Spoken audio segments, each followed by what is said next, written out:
Hello everyone, আমি সৌপালি। আমার নতুন একটি ভিডিওতে সবাইকে অনেক অনেক স্বাগত জানাই। আশা করি সবাই খুব ভালো আছেন। এখন সকাল ওই 11টা মতো বাজে, আর এখান থেকে আমরা আমাদের যাত্রা শুরু করব।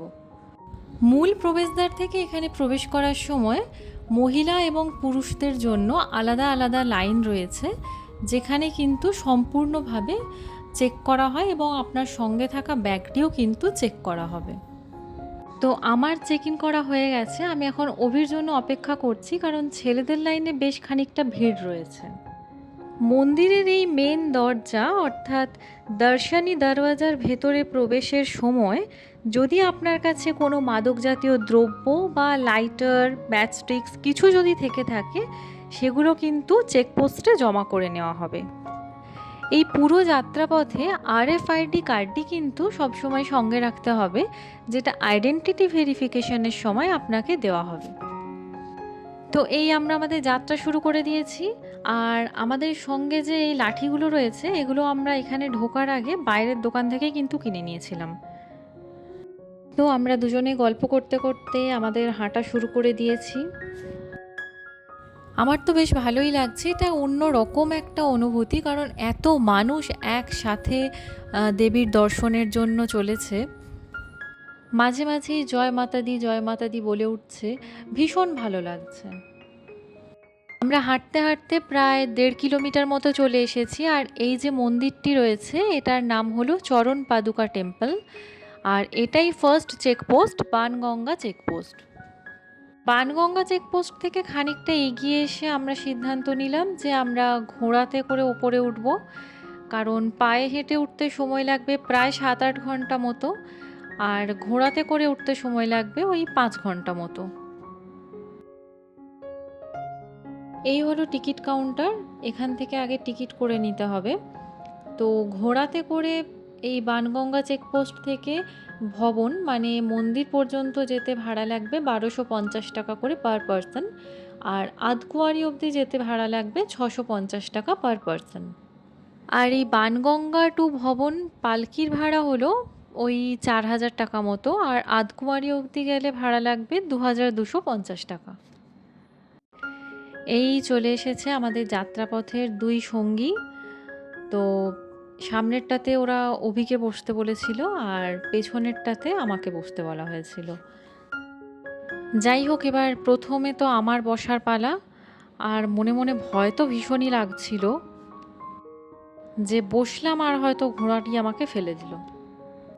এই প্রথম আমি ঘোড়ায় বসেই এতটা পথ যাব, তো ভয় তো ভীষণই লাগছিল যে যদি ফেলে দেয় একবার। আমার তো এটা ভেবে আরও বেশি ভয় লাগছিল যে সামনে থেকে যে ঘোড়াগুলি আসছিল তাদের সাথে ধাক্কা লেগে আবার আমাকে ফেলে না দেয়। তো যাই হোক, এখন মাতা বৈষ্ণবদেবীর নাম করে জয় মাতা দি বলে ভয়কে জয় করে এগিয়ে চলেছি। আর এই যে রাস্তার দুপাশ জুড়ে কিন্তু অনেক দোকানপাট রয়েছে, যেখানে পুজোর যে বিভিন্ন জিনিসপত্র রয়েছে, এছাড়া মহিলাদের সাজ সরঞ্জামের জিনিসপত্র, ওষুধের দোকান আর খাবার দাবারের দোকান তো রয়েইছে প্রচুর। এছাড়াও একটা দোকান আমি ভীষণভাবে লক্ষ্য করছি, সেটা হলো ফুট মাসাজ। এছাড়াও একটা দোকান আমি এখানে ভীষণভাবে লক্ষ্য করছি, তা হলো ফুট মাসাজের দোকান। আসলে প্রচুর মানুষজন রয়েছেন যারা পায়ে হেঁটে যাত্রা করছেন, তো তাদের জন্যই হয়তো এই ব্যবস্থাটি রয়েছে। আর এই যে সামনে চলেছে অভি আর পেছনে রয়েছি আমি।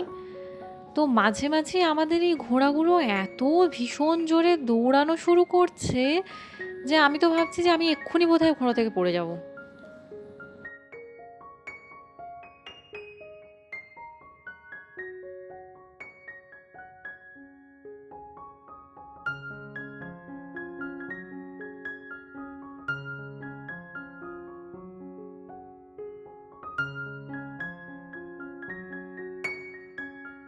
পাহাড়ের আঁকাবাঁকা পথ দিয়ে আমাদের ঘোড়াগুলি ছুটে চলেছে, আর আমরাও কিন্তু পাহাড়ের ওপরের এই প্রাকৃতিক সৌন্দর্য ভীষণভাবে উপভোগ করছি।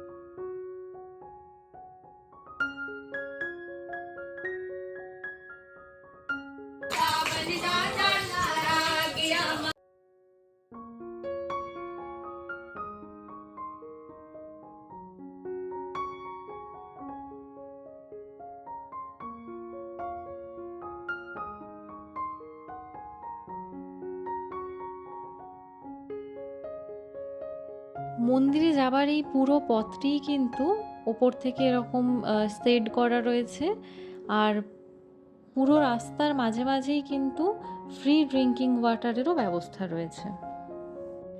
রাস্তার ধারগুলো এরকম সুন্দর লোহার নেট দিয়ে লক করার কারণে এই ঘোড়া থেকে একেবারে নিচে পড়ে যাওয়ার ভয়টা কিন্তু নেই। বানগঙ্গা থেকে প্রায় 6 কিলোমিটার মতো পথ অতিক্রম করে আমরা আধকুয়ারি এসে পৌঁছে গিয়েছি। তো এই যে এখন আমরা এখানে ম্যাগি নিয়ে নিয়েছি, আর তার সাথে কোল্ড ড্রিঙ্কস আর বেশ কিছু স্ন্যাক্স এই সমস্ত নিয়ে নিয়েছি। আধকুয়ারিতে আমরা একটু খাওয়া দাওয়া করে নিয়েছি, আর আমাদের যাত্রাপথের 2 সঙ্গী ওরাও একটু রেস্ট করে খাওয়া দাওয়া করে আবার আমরা যাত্রা শুরু করে দিয়েছি। আমরা ভবনে পৌঁছে গিয়েছি। আধকুয়ারি থেকে ভবনের দূরত্ব ওই 6-6.5 কিলোমিটার মতো। আর এই যে মন্দিরে সমস্ত দর্শনার্থীরা ভিড় করে রয়েছেন।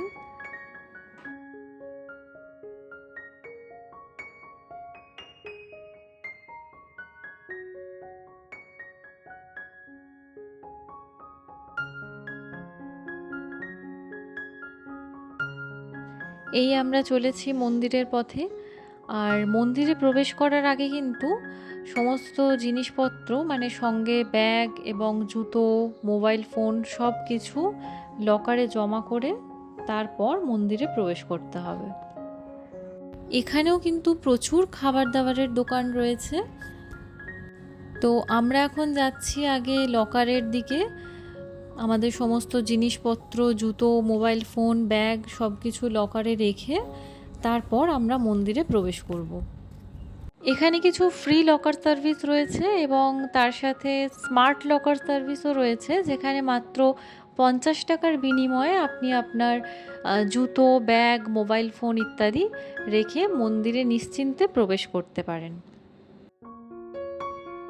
ফাইনালি মন্দির দর্শন করে আমরা মা, বাবিয়া আর কায়রার সাথে দেখা করলাম।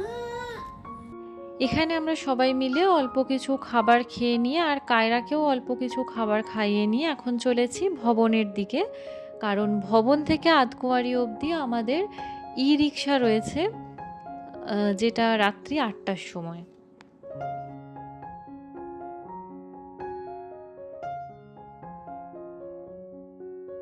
আধকুয়ারি থেকে আমরা পালকি নিয়ে নিয়েছি, আর এই যে কায়রা আমার কোলে ঘুমিয়ে পড়েছে।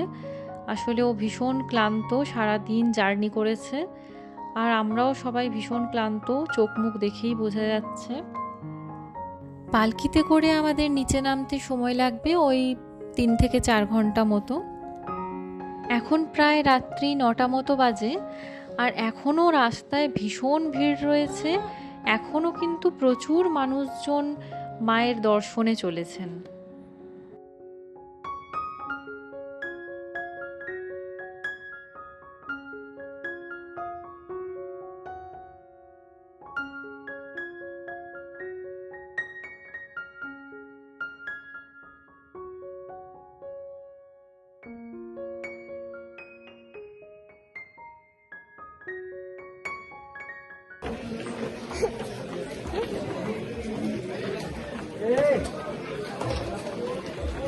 মামান বলি, ছোট্ট বলি, মামান ছোট্ট বলি, মামান বলি, ছোট্ট বলি। কায়রা ঘুম থেকে উঠে পড়েছে, আর ও জন্মের পর থেকে এই প্রথম ঘোড়া দেখলো, তাও আবার এতগুলো ঘোড়া একসাথে চারিদিকে ঘোরাফেরা করছে। সেই দেখে তো ওর খুশির একেবারে অন্ত নেই। গল্প করতে করতে আমরা অলমোস্ট পৌঁছেই গেছি, আর মাত্র মিনিট 40-এর পথ বাকি রয়েছে। তো যে ড্রাইভার দাদা আমাদের এখানে পৌঁছে দিয়েছিলেন, তো উনি আমাদের আবার আনতে এসেছেন। তো পালকি থেকে নেমে আমরা ওনার সাথে আবার হোটেলে ফিরে যাব, কাল সকালে আবার বেরোনোর রয়েছে। তো যাই হোক, আজকের মতো আমার গল্প এখানেই শেষ করছি। আবার দেখা হবে নতুন কোনো গল্প নিয়ে। যদি আমার আজকের এই গল্পে কিছু ভালো লেগে থাকে তাহলে প্লিজ একটা লাইক করে শেয়ার করে দিও, আর সাবস্ক্রাইব করতে ভুলো না কিন্তু। টাটা।